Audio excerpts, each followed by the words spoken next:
powerful speech by আজকে আমরা এখানে দাঁড়িয়েছি, এখানে কথা বলছি Dr. Qazi Amdad Siddiq. তাদের পক্ষে যারা শুধু মুসলমানই নয়, তারা হচ্ছে জাতির একটু উজ্জ্বল নক্ষত্র, ঠিক না? তারা দেখিয়ে দিচ্ছে কিভাবে আগুনের লেলিয়া হাতে নিয়ে ইসলামকে রক্ষা করতে হয়। রাসূল পাক সাল্লাল্লাহু আলাইহি ওয়াসাল্লাম বলেছেন, যদি তোমরা অন্যায় অনাচার দেখো তাহলে তোমাদের নিজের হাত দ্বারা তা প্রতিহত করো, তাও যদি না পারো তাহলে তোমাদের মুখ দিয়ে তা প্রতিহত করো, তাও যদি না পারো তাহলে তোমরা তোমাদের অন্তর থেকে তা ঘৃণা করো।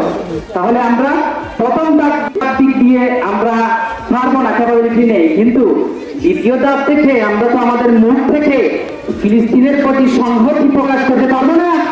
পারবো, অবশ্যই পারবো। এবং ইসরায়েলকে জানিয়ে দিতে চাই, মসজিদুল আকসা তোমাদের নয়, এটা পবিত্র আল্লাহ পাক রব্বুল আলামিনের। এটা কিয়ামতের আগ পর্যন্ত মুসলমানের হাতেই তাকবীর তাকবীর ইনশাআল্লাহ। এবং ইমাম মাহদী আসবেন, ঈসা আলাইহিস সালাম দাজ্জালকে ধ্বংস করবেন। সেই বাগিতুল মুকাদ্দাসে প্রায় 40 বছর এই পৃথিবীকে শাসন করবেন ইনশাআল্লাহ। Eventually on Friday you are not only in the human, brother, we are staying with you inshallah from the river